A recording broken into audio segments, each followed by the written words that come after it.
I'm speaking from outside. There might be a little background noise. Please bear with me.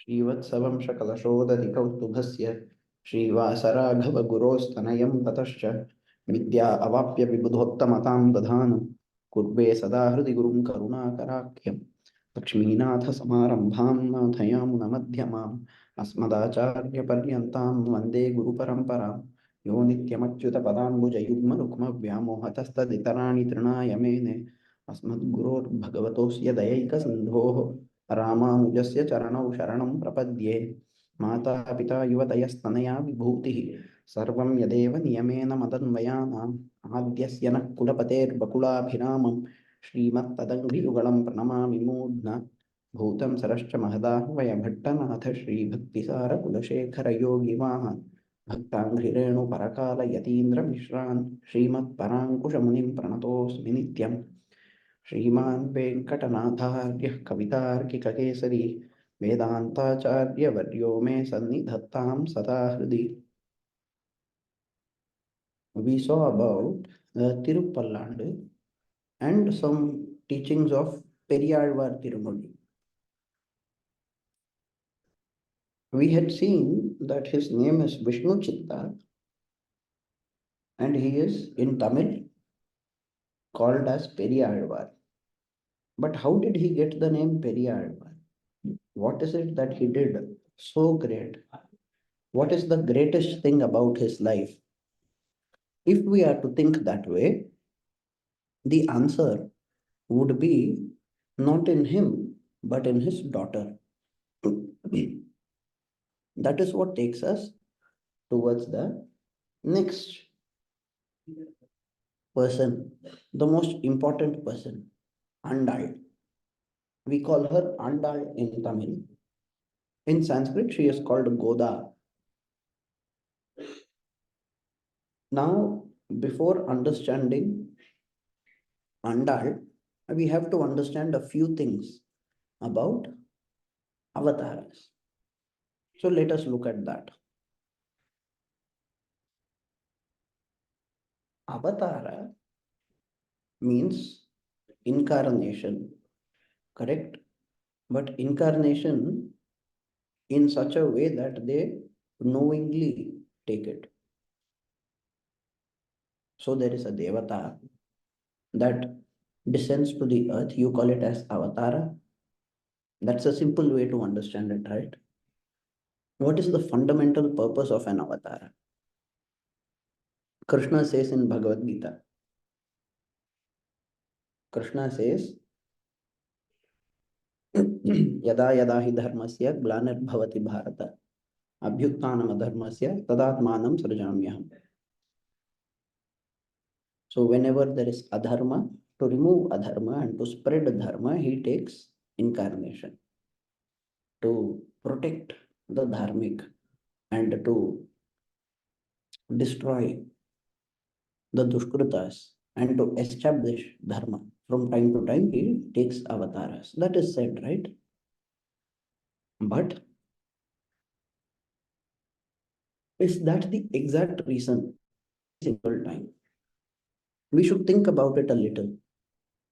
Also, is Vishnu the only person who takes avatars? The answer is an obvious no. He is not the only person who takes avatars. We know, for example, that the Alvars are Nitya Suris. So Alvars are avatars of Nitya Suris. Ramanujacharya was also a Nitya Suri. Nitya Suris take avatars. Lakshmi takes avatars. That is also known to us. Now, what about Shiva? The Shaivas, the traditional Shaivas, they say Shiva does not take avatars. He comes to earth, he takes forms as he pleases, but he never takes avatars. That is how they say. They have a different way of defining it. I spoke to the Agama Shaivas, the Tamil Shaivas. They explain the concept of avatar differently. But we are not getting into their definition. We are going by the popular definition for the time being, at least. But look at the third point in the slide. I'm saying Lakshmi's avatars are not always along with Vishnu. What does it mean? Every time Vishnu takes an avatar, he comes along with Lakshmi. Lakshmi is always in his Vakshasthala. Correct? Tad Vakshasthala Nityavasa. That is how we say it. He is always there with her whenever he comes. But Vishnu is never described as residing in the chest of Lakshmi, right? It is the other way around. Lakshmi resides in the Vakshasthala of Vishnu. Vishnu, what about him? Whenever Vishnu is born, either Lakshmi is born separately or she is already there in his chest. But what happens when Lakshmi is born? The scriptures talk about at least 7 instances where Lakshmi descended by taking avatars. We are able to see that the general understanding which is accepted by us is that whenever Lakshmi comes, she need not come along with Vishnu. Maybe Vishnu is born already, maybe he is not born at all. But if she grows up as a Kanya, Vishnu will only marry her. Once she once she grows to some age, some certain age, Vishnu will only marry her. This is seen in a number of stories. Look at the story of Tirupati. Lakshmi was born as Padmavati. Vishnu was there, born as Srinivasa. He married her. Look at the story of the Uppiliyappan temple. She was born to a rishi. The story is there from the scriptures, right? She was born to a rishi. She was very young. Vishnu's birth and growth is not described there. He came in the form of an old man, a very old man. He came in the form of an old man and asked for Lakshmi's hand in marriage, intentionally. So, there is no guarantee that Vishnu would take birth along with Lakshmi, but they are always together, that is there. And if she is born as a baby and if he is growing up, he will eventually marry her. Like how Rama married Sita. This much has to be understood about Lakshmi. Why are we specifically talking about Lakshmi? Because we are going to the story of Andal. So let us understand Lakshmi a little more. But before that, let us understand avatars also a little more. Avatars are of 5 different types. Para, Vyuha, Vibhava, Antaryami, and Archa. Para means supreme. The word para means supreme in this context. Like how we say Paramatma, Paradevata.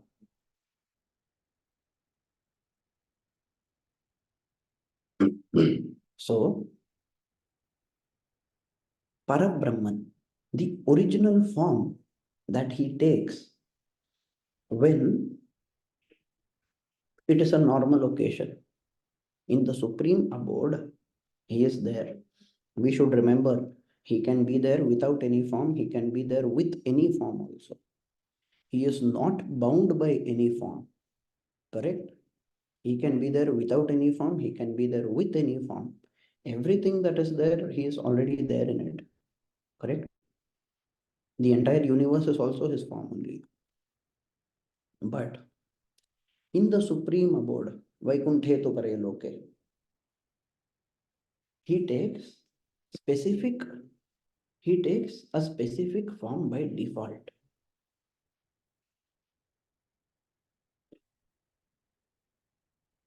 That specific form is called Paravasudeva. It is the default form that he has. If you visit temples like Sri, you can see there is a Sannidhi for Paravasudeva. You can see how he is. The second type is Vyuha. This Vyuha Avatara is taken by Paravasudeva. Paravasudeva takes four specific forms. What are these? Vasudeva, Sankarshana, Pradyumna, Aniruddha. We divide his infinite auspicious qualities into six types: Jnana, Bala, Aishwarya, Virya, Shakti, Tejas.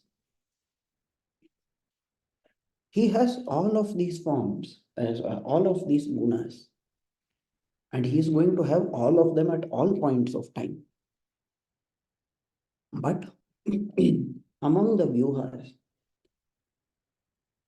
all the six would be equally displayed by one vyuha.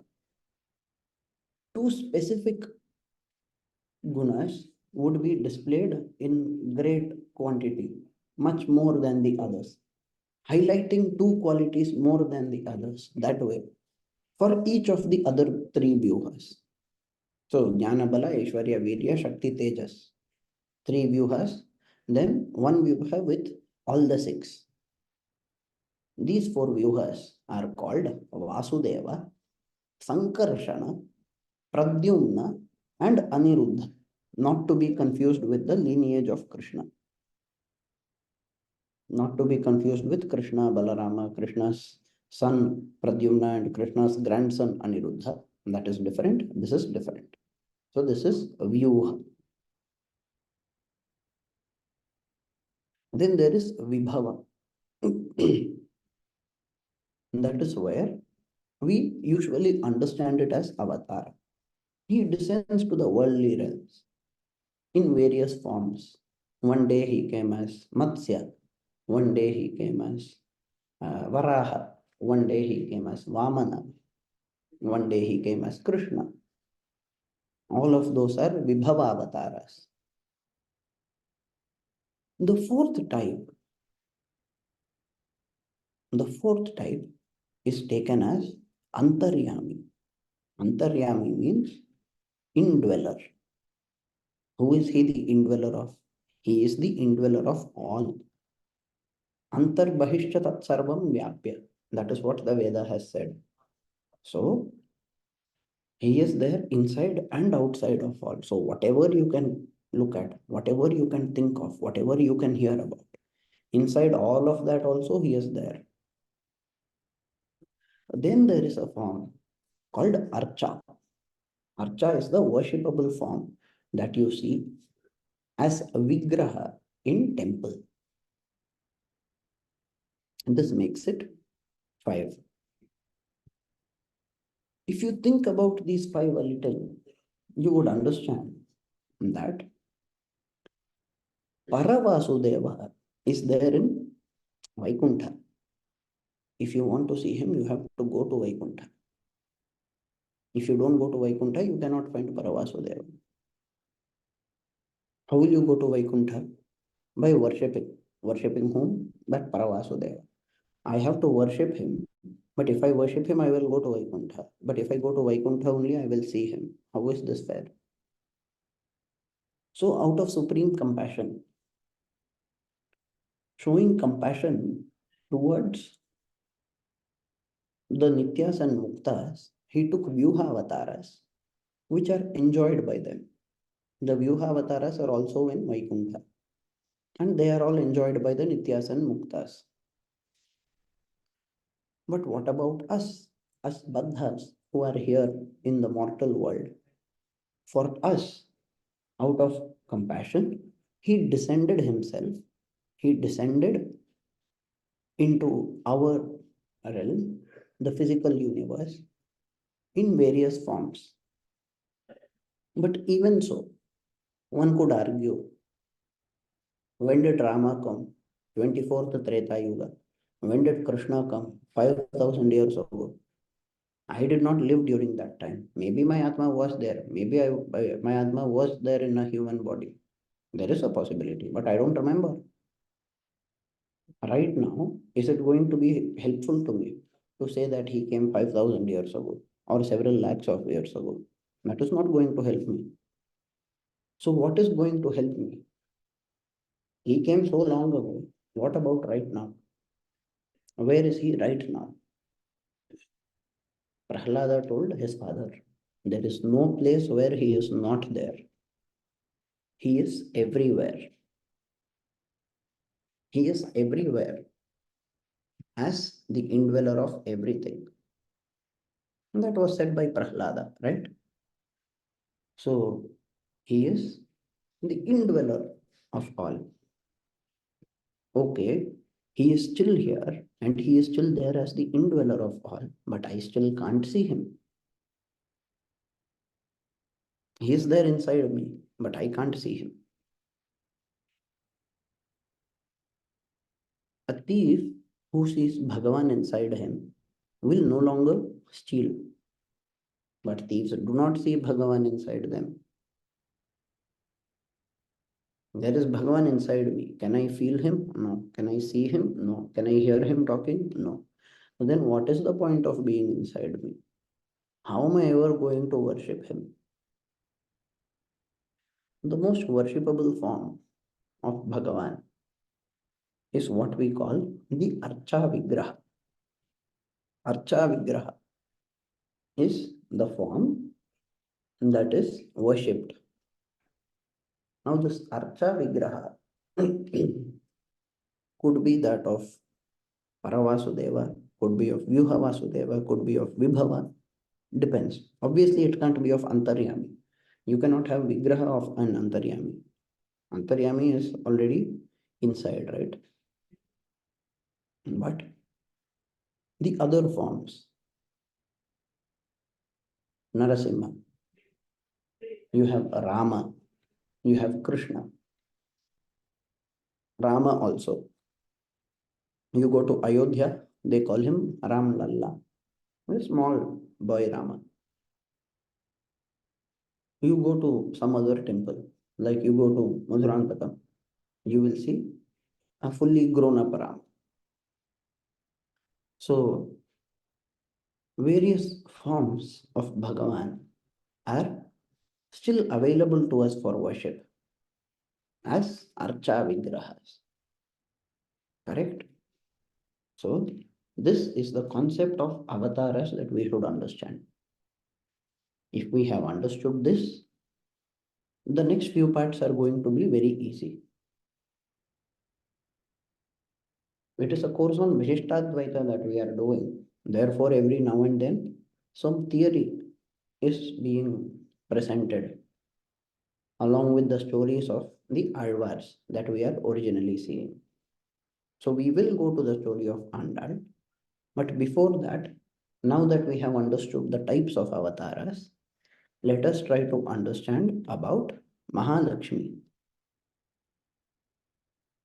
Mahalakshmi is a term used to refer to the supreme goddess Lakshmi. But is she the supreme being, just like Mahavishnu? Hmm? Okay, wait, who is Mahavishnu? Some people say Mahavishnu is an avatar. Paravasudeva is an avatari. Paravasudeva is Krishna. Krishna is superior. He has 64 kalas. Vishnu has only 60 kalas. Vishnu is an avatara, and so on. But if you really look at the scriptures, you will see that Vishnu is only Krishna. Krishna is only Mahavishnu. Vishnum Jishnum Mahavishnum Prabhavishnum Maheshwaram, we say, right? So Vishnum Jishnum Mahavishnum, that shloka teaches us that Vishnu is only Mahavishnu. And Vishnu Purana says that Vishnu took the avatar of Krishna. Likewise, Mahabharata also says the same thing. Mahabharata openly declares that Vishnu is the supreme. We see in other Puranas also, not just the Itihasa, Mahabharata, we see in plenty of places. Vishnu is called as Krishna and Vishnu is called the Supreme. Like the shloka I cited some time back. Vaikunthe pare loke Shriya Sardham Jagatpati. He who is there along with Shri Devi. So, in this way, there are plenty of scriptures that talk about Lakshmi and Mahalakshmi also. In Puranas, you can see. In Pancharatragamas, especially Lakshmi Tantra, you can see about how Lakshmi and Mahalakshmi are being discussed. Okay, all that is fine. But is she the supreme being or not? In this matter, the Sri Vaishnavas are divided. The Vadagalai Sampradaya under Swami Deshika, it believes that Mahalakshmi is also the supreme being. She doesn't always exercise her powers. She finds pleasure in Vishnu exercising the power, letting him to exercise the power. But she is also equal. She is in no way inferior to Vishnu. She also has Paratva. That is the belief of the Vadagalai Sri Vaishnava Sampradaya. The Tengalai Sri Vaishnava Sampradaya that follows Manavada Mamunigal, called Varavara Muni in North India. As per that Sampradaya, she is a Nitya Suri. So, Mahalakshmi is not seen as the supreme being in according to them, but she is always there with Vishnu. Vishnu is always there with her. We get moksha only by praying to Vishnu who is along with her. Everything is accepted. But her paratva is not accepted. Paratva as in supremacy. Supremacy is accepted only for Vishnu by them. Whereas in Deshika Sampradaya, Vishnu and Lakshmi are considered equal. So there is Abhipraya Bheda, and we will leave it there. Now we have to talk about Andal, Goda Devi, as she is called. How is Swami Deshika celebrating her in Goda Stuti? Shri Vishnu Chitta Kulanandana Kalpavalli. Shri Vishnu Chitta Kulanandana Kalpavalli. Shri Rangaraja Harichandana Yoga Drishyam. Sakshat Kshamam Karunayam Kamalami Vanyam. Godam Ananya Sharanam Sharanam Prapadye. Godam Ananya Sharana Sharanam Prapadye. So, Swami Deshika says, Shri Vishnu Chitta Kulanandana Kalpavalli. He is describing her. Vishnu Chitta. Who is Vishnu Chitta? Periyalvar, the person we saw about in the previous class. Shri Vishnu Chitta Kulanandana Kalpavalli. Think that there is a Nandavana, there is a garden. What is that garden?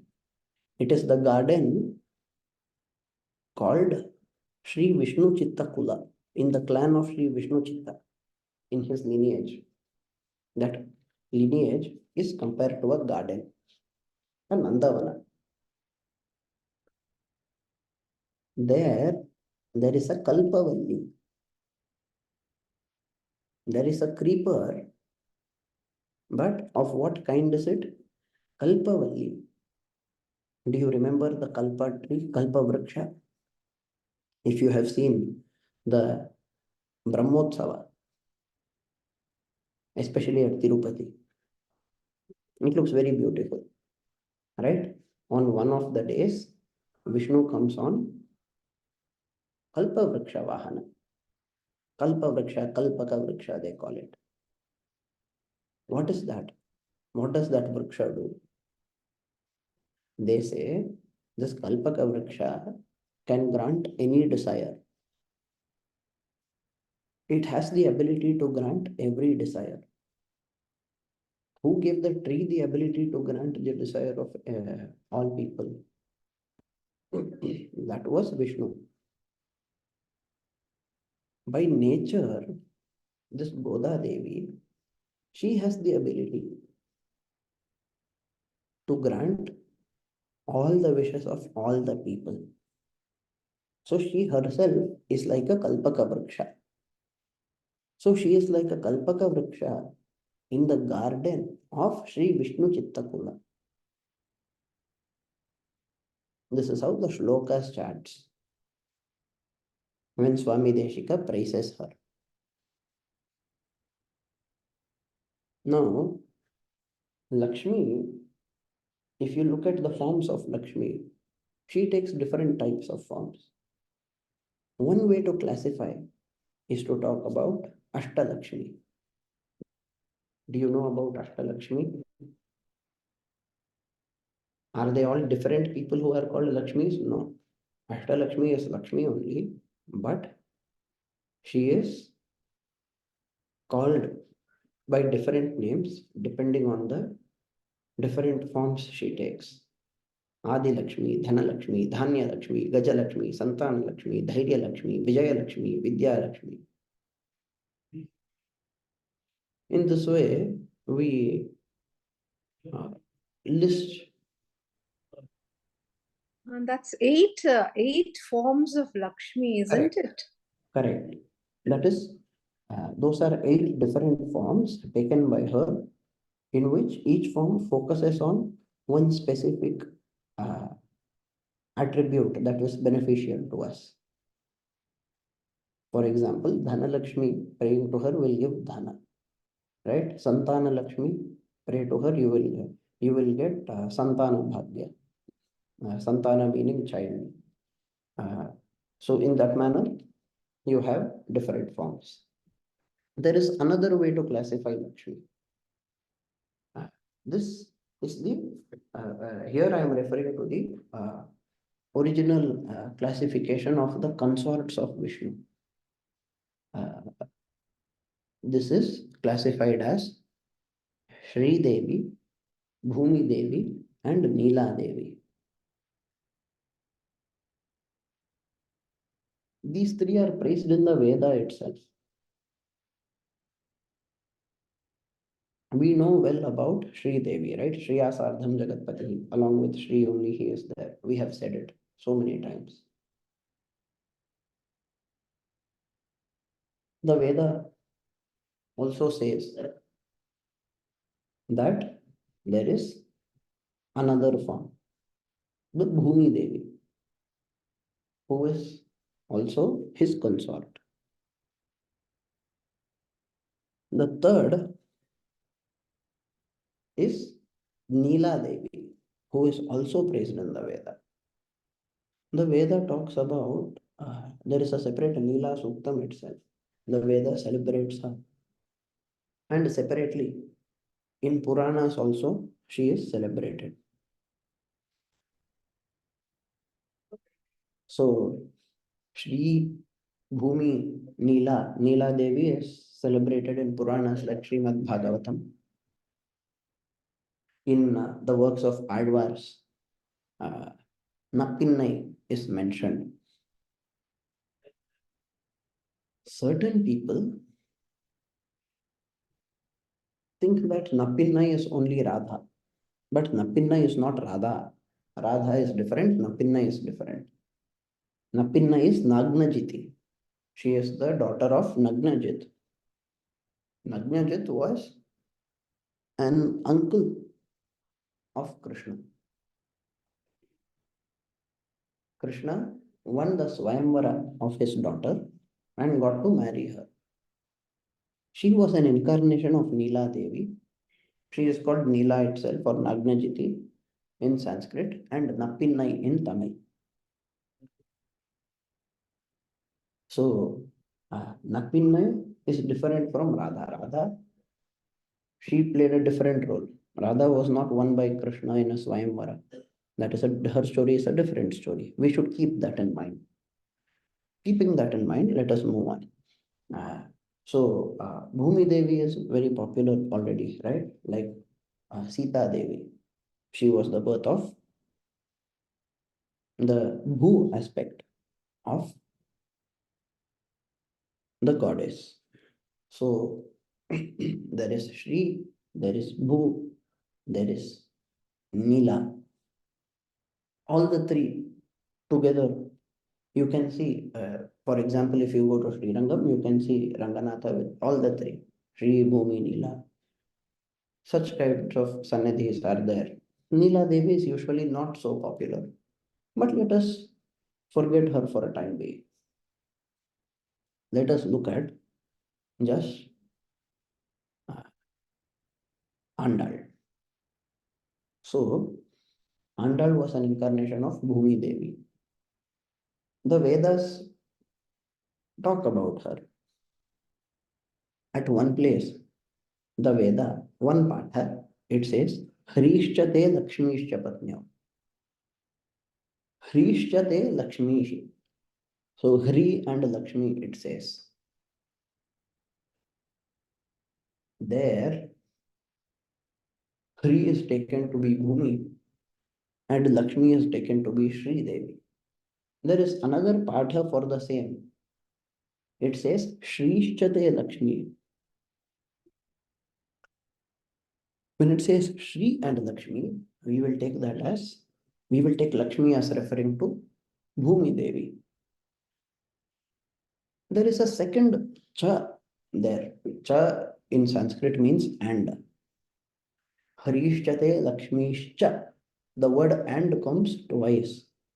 So Hri, which is Bhumi Devi, and Shri, that is Shri Devi, and it says, and whom? And Neela Devi it is trying to signify, said Swami Deshika.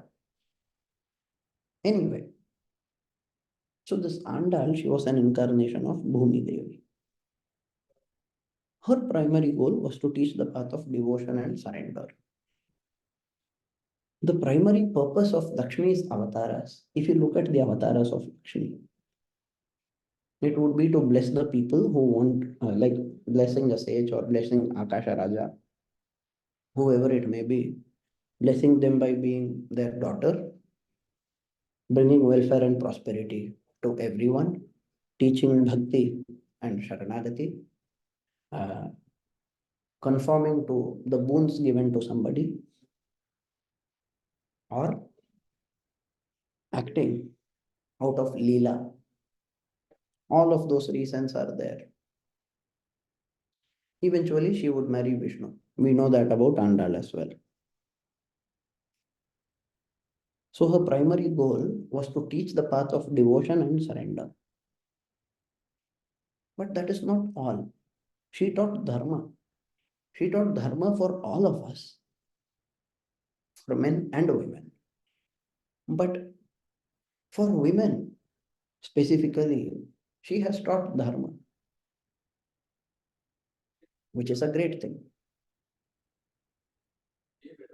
So these are things that we celebrate about her. What else was done? She composed what we celebrate as Tiruppavai, and then she composed Nachiyar Tirumozhi. Tiruppavai and Nachiyar Tirumozhi, they become part of the Prabandha. Tiruppavai is celebrated as the seed of the Vedas. About Tiruppavai we will see separately in the next class. But Tiruppavai is celebrated as the seed of the Vedas. Like how a seed has the entire tree inside it, but is very small. A huge banyan tree also comes from a tiny seed, correct? So the seed actually has the entire tree within it.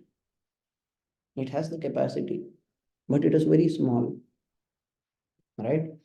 In the same way, a Tiruppavi is having the entire tree of the Vedas inside of it. Divya Prabandham itself is teaching the Vedas. Inside that, very specifically, Tiruppavi is having all the teachings of the Vedas inside it. So, it is very, very highly celebrated even inside the Divya Prabandham. We saw about Periyalvar. What did Periyalvar do? He went and gave blessings to Bhagavan. He said, may there be no inauspiciousness, may there be only auspiciousness. May evil eyes not fall on you. Periyalvar did that to Bhagavan. Andal, what did she do? She woke up Bhagavan from his sleep. In her work, we see that she tells Vishnu to stop sleeping and to wake up. So, the extent to which they had a personal relationship with Bhagavan, thinking about him so much, being totally immersed in him, that they speak this way. Does he ever sleep? Does it even make sense? What will happen if Paramatma sleeps? He doesn't enter real sleep at all. The only sleep he ever enters is Yoga Nidra. But in Yoga Nidra, he has complete focus. Yet she says, wake up from sleep. She is waking him up from sleep. How is that possible? That is possible out of love. Like how Periyalvar blessed him out of immense love and affection towards him, in the same way, Andal is able to do. So, let us see a bit about the life of Andal today. In the next class, we will see about the life in greater detail. Now, Andal was born in early Kali Yuga, correct? She is an Amsha of Bhumi Devi. She was born in the 97th to 98th year of Kali Yuga. It is the year called Nala. So, in Nala Varsha, she was born in the Tamil month of Adi, in Shukla Paksha, on a Chaturthi, on a Tuesday, under Purva Phalguna Nakshatra. The Tamil month of Adi, it corresponds to what is called Ashada. So you can see the shloka here. Ashade Purva Phalgunyam Tulasi Kananodbhavam Pandye Vishwambharam Godam Vande Shri Ranganayikim Vande Shri Ranganayikam. Shri Ranganayikam it should be in Sanskrit. Nayaki is the word in Tamil. Nayika is the word in Sanskrit. So, Ashade Purva Phalgunyam in Purva Phalguna Nakshatra. She was born in Srivilliputturu. Where in Srivilliputturu? Tulasi Kananodbhavam in a Tulasi Vana. So she was born in the Nandavana that Periyalvar used to go to get Tulasi leaves for offering to Bhagavan. So on that day she had appeared.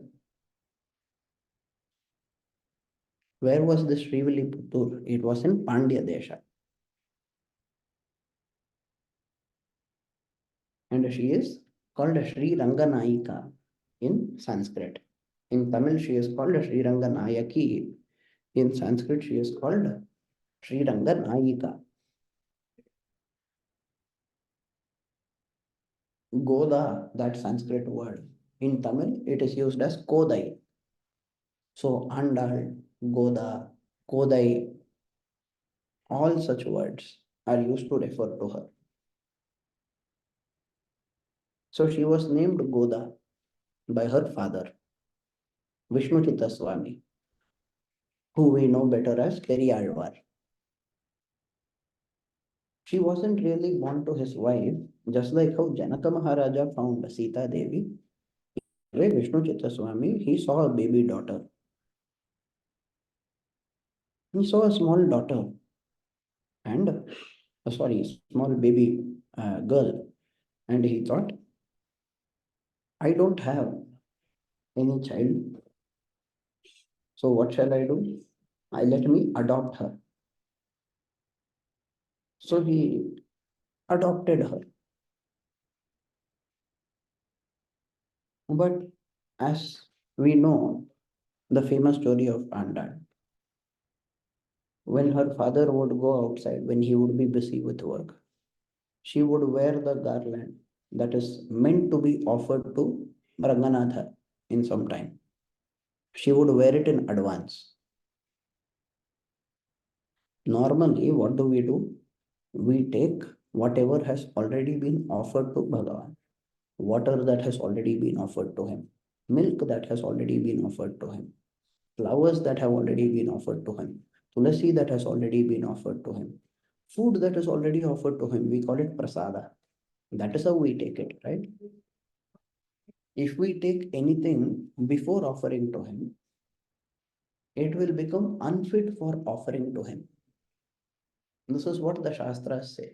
If you go to Tirupati, you can see they will say all the flowers that grow in this garden are meant to be offered to Tirupati Balaji only. You do not have the right to use it. They will say it. But after offering to Bhagavan, they might end up giving it. So the first person to use it has to be Bhagavan. When you offer something, you should freshly offer it. Offering used things to Bhagavan is not appropriate. But suppose a flower or even a flower garland has been offered. Even if the flowers have started withering a bit or decaying a bit, given that we have already offered to him, we can very well take it. We can use even used flowers which are not 100% fragrant or fresh if they have been offered to Bhagavan. That is the greatness of Bhagavan. But what was Goda Devi doing? She was doing the exact opposite. She was wearing the garland before it would be offered. And she would stand in front of the mirror, looking at herself, wearing the garland.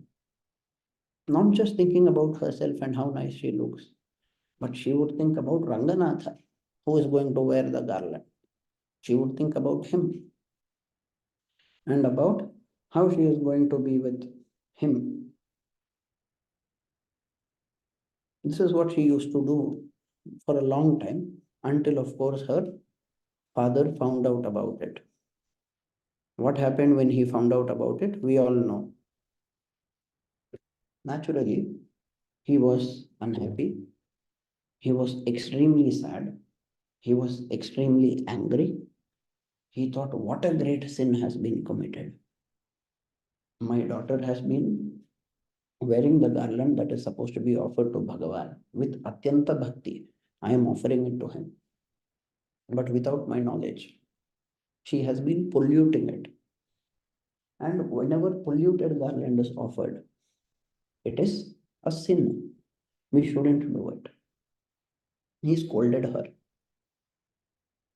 and he said, stop this at once. I will never let you to do this sin again. You have sinned enough. I will not let you to continue this in future. He said so. But believe it or not, Bhagavan did not feel that way. Bhagavan himself said, it is the garland worn by Goda Devi that pleases me. It pleases me more than the fresh, unused garland. Deshika celebrates this in Goda Stuti. He says, the fragrance of Goda Devi got added to the fragrance of the garland. That is what pleased Ranganatha more. Goda Devi, when she wore the garland, her fragrance and her hair's fragrance that got added to the garland. And when Ranganatha took that garland, he was extra pleased because the most fragrant smell ever is that of the goddess. It is far superior to what an ordinary garland can offer. So Bhagavan got addicted to it. And he said, no, no, I will accept the garland only if she wears it first. So he told Periyalva to intentionally let Andal to wear the garland every time before offering it to him. Eventually, Ranganatha married her. That is known to us. So, this is the gist of her life.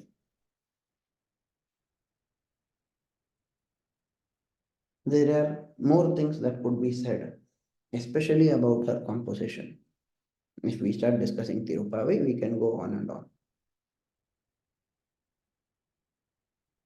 There is so much there, so much depth to the Tirupavai. If you master Tirupavai, you master the Vedas. For people who are not having the capacity to study the Vedas or to recite the Vedas, reciting the Tirupavai is recommended. 30 verses, that's very small. What is the big deal? 29 verses, 30 verses, what is the big deal? One day, one verse, they say, in the month of Margari, right? So, it is a very short composition, but it is so profound that it will give you the phala. Do you want the phala of reciting Gayatri Mantra? Recite Tirupavai.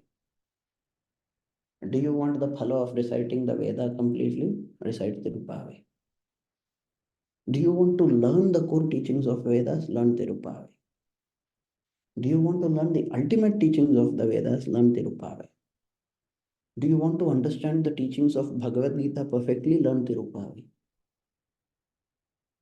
In this way, we could go on and on about the greatness of Tirupavai. Such a great work, having come from not just a saint, but from Bhumi Devi herself, who came in Kali Yuga in Nala year. We call it as the 98th year, if I'm not wrong. Was it 97 or 98? I don't remember. But all the other details are very clear. She was born in the Adi month, Ashada. She was born in Shukla Paksha under Purva Phalguna Nakshatra on a Chaturthi on a Tuesday in Sriviliputtur in Anandavana. So, Shri Vishnu Chitta Kulanandana Kalpavalli. Think about it this way. Shri Vishnu Chitta Kula found her in the Nandavana. In that way also she could be celebrated. There are many ways by which you could celebrate her. Right? Of course, Swami Deshika is not referring to the incident of being found there because the word Kula has been used. But we understand it. You can see the grace when you look at her photo, the picture of Goda Devi. It will tell you how gracefully she stands with a slight curve, again reminding us of a creeper because creepers have curves. Deshika celebrates all of these in Goda Stuti. But for us, we are going to be focusing on her life, about which we have mostly covered today as a summary, and the important teachings of Tirupavai, and the second work, Nachiyar Tirumozhi. Both of these we are going to look at in the next class. Uh, we praise her, right? We say that she establishes the Paratva of Narayana. She taught people during her days, during her time, she taught people to perform a vrata to attain Bhagavan. The greatness of that vrata also we will discuss. Also, which vrata was it? Was it what people call as Katyayani vrata, or was it some other vrata? We will look at all of that in the next class. For now, if anybody has any question to ask, please feel free. No, I have only one question. It is Yes, actually a clarification. She was born in Kali Yuga 97. So currently Kali Yuga, what is running now?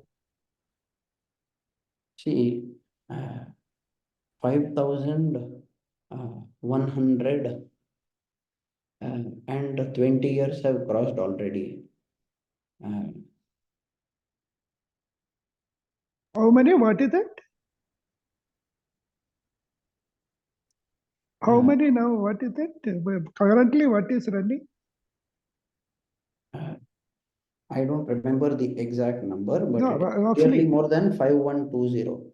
It is a little Oh more my than God. Okay. 5120. 5,500. Thank you. Yes, yes. Uh, See, the traditional date is taken as something like 3102 BC. Okay. Now, if you uh, add, what is this year? 2024. Let us add 2023. No, that is not how it will work, right? Wait, minus 3102 plus 5120.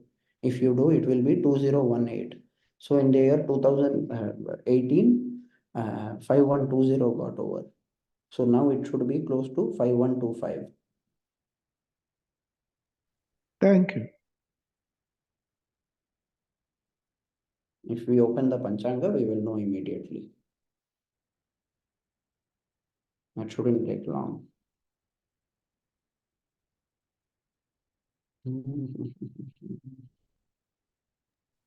Is there any significance of that kili and that tamarapu in the hand? Yes, there is a significance. There is a significance for both the parrot and the lotus that she has in her hand.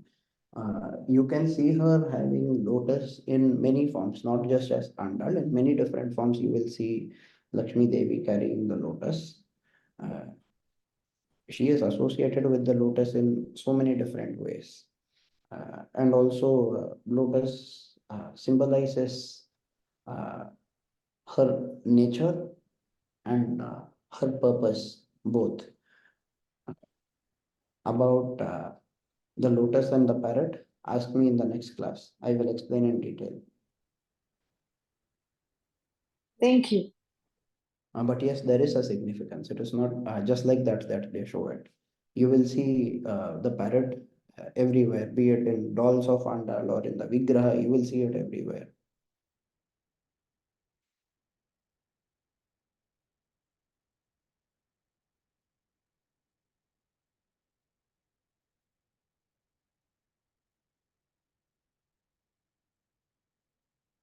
Any other question?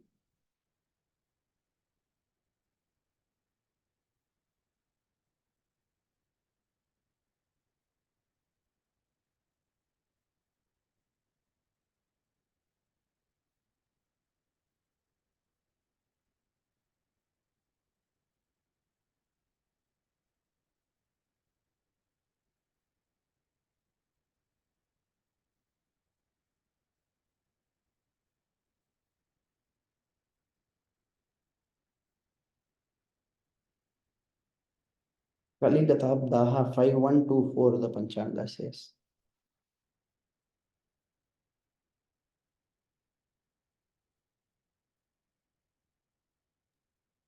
For Shobhakrit, what is Shobhakrit? Shobhakrit is 2023 to 2024. 2024 New Year has not come yet, right? So 5124 years are over. We are in the 5125th year, 5125th year. That is what we are in.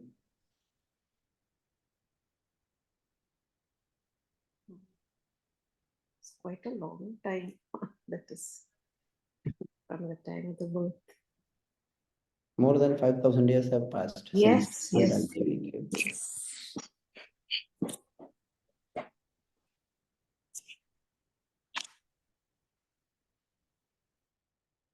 Okay, then let us conclude. श्रीवत्सं षट्वशोदधि कौस्तुभस्य Shrivas Raghav गुरोस्तमीं ततश्च विद्यावाक्यविभोत्तमतं प्रधानं कुर्वे सदा हृदिगुरुकरुणाकराख्यम् मंगलाशासन प्रहिमलाचार्य पुरोगमहि सर्वैश्च पूर्वैराचार्य सत्कृताय अस्तु मंगलम्. Thank you for attending.